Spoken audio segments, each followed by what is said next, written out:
Okay guys, I'm going to be doing the second part of our lesson on permutations involving repetition, and this is the pathway part of the lesson. So imagine this problem here. It says find the number of roots from A to B if the roots must always go closer to B. So in other words, I'm moving from A to B and I must move closer, which means I must be going to the right, or at some point I will be going down. So there's no backtracking. I can't go up and to the left. So there are 10 different routes possible. So you can see the first route here that is shown, and this route here is the route that is going right, down, right, right, down. So that is one way of doing the route. If we were to trace out all the different routes, there are 10 of them. I want to show you what all of them look like. This would be all of the different routes that you could do going from A to B. So I can see that there are in fact 10 different ways of doing that. Let's say if I wanted to do this question and I wanted to do it in the same way, draw all the pathways from A to B. So over here I drew them all out. There was 10 different ways. Can you imagine how many ways there would be to go from A to B? Quite honestly, there would just be too many ways to draw them all out. So there's got to be a better way than just drawing them out. So we know at some point when you're going from A to B, you have to move 3 units right and 2 units down. So I mean, I can adjust these, and the 3 right could be in any order, and the 2 down could be in any order. So that's 1 out of the 10 ways. So you can see at some point I am going to go right 3 times and down 2 times. So this is kind of like saying there's 5 different letters that I'm arranging. 3 of them are R's, 2 of them are D's. So if I look at this 5 different letters, I know that there are 5 factorial ways of arranging those letters. And then I have to divide out the repeats. So I can see here there are 3 letter R's, 3 factorial ways of arranging those. There are 2 letter D's, 2 factorial ways of arranging those.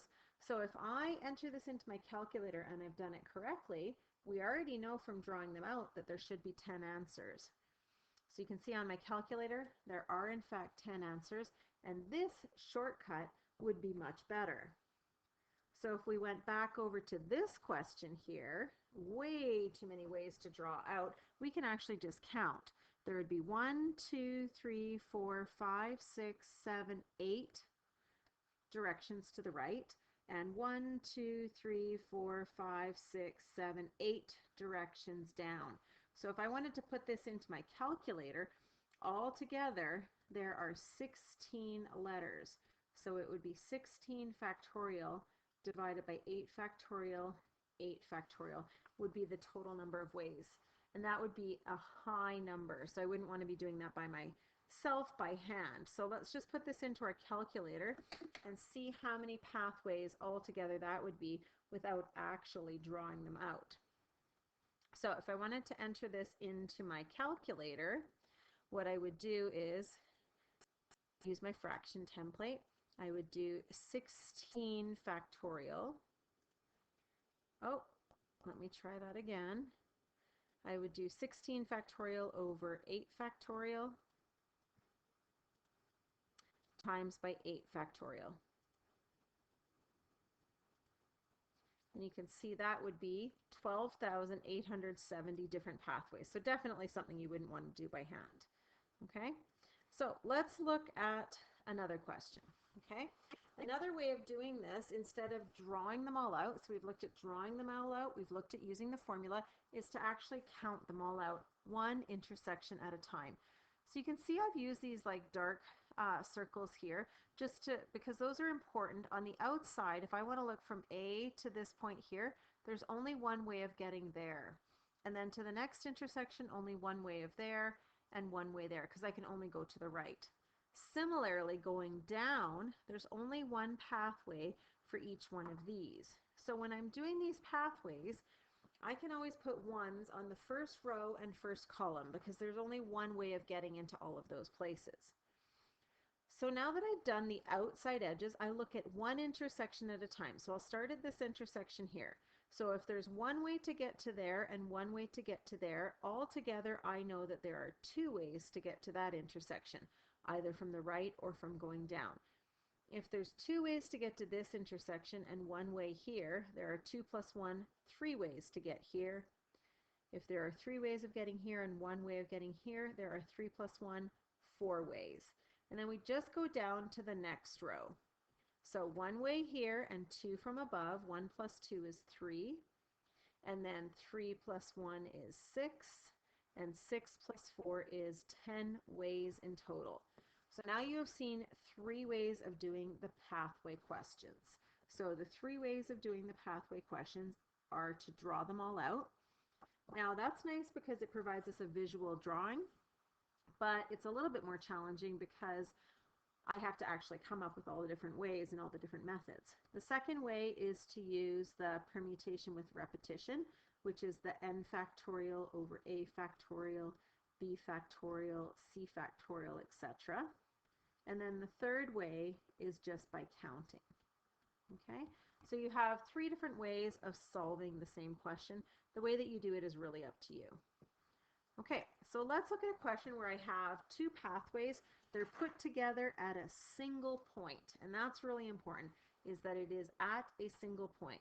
So I want to know how many ways of getting to the bus station, from the bus station to the concert hall, and I can't backtrack at all. Okay, so the easiest way of doing these questions is to treat it like 2 different pathways and multiply them together.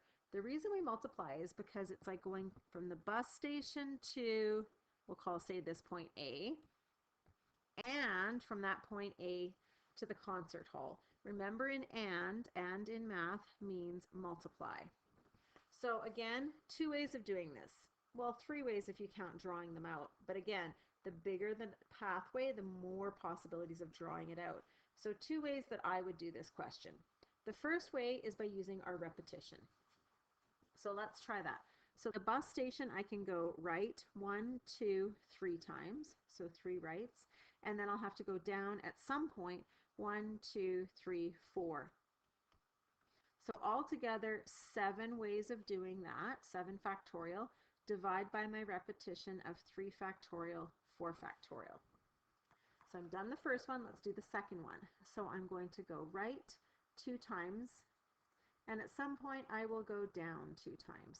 So altogether, 4 factorial, and then I divide by my repetition of 2 factorial, 2 factorial.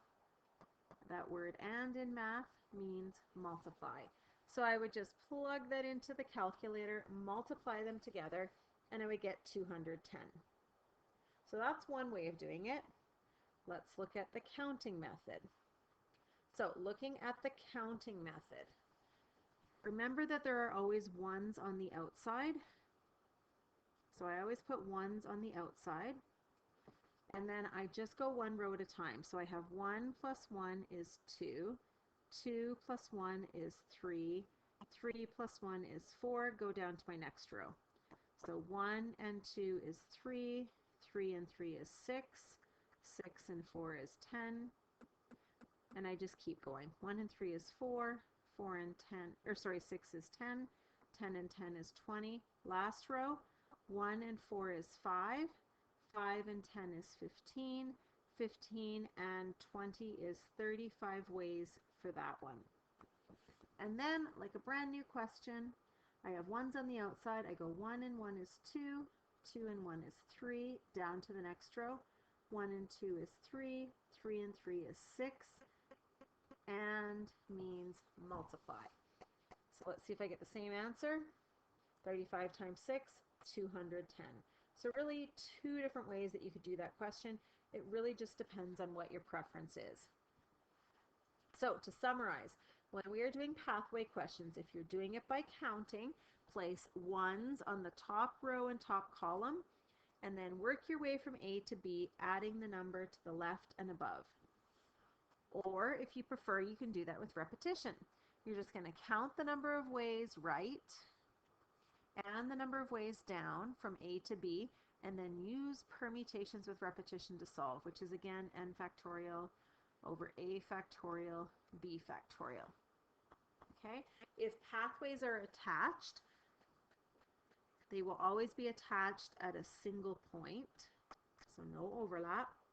Find each pathway separately and multiply the results to find the total. Okay, so since we're dealing with pathway questions, which are all a set of parallel lines, my joke today, of course, has to do with parallel lines. Parallel lines have so much in common, it's a shame they'll never meet. Hope you find that funny because they run in the same direction. Okay, so for practice questions, I want you guys to do in your workbook number 6, 7, 8, 9. Just a little note here, there's a typo in the answer key. The answer to number 7 is 120, not 720.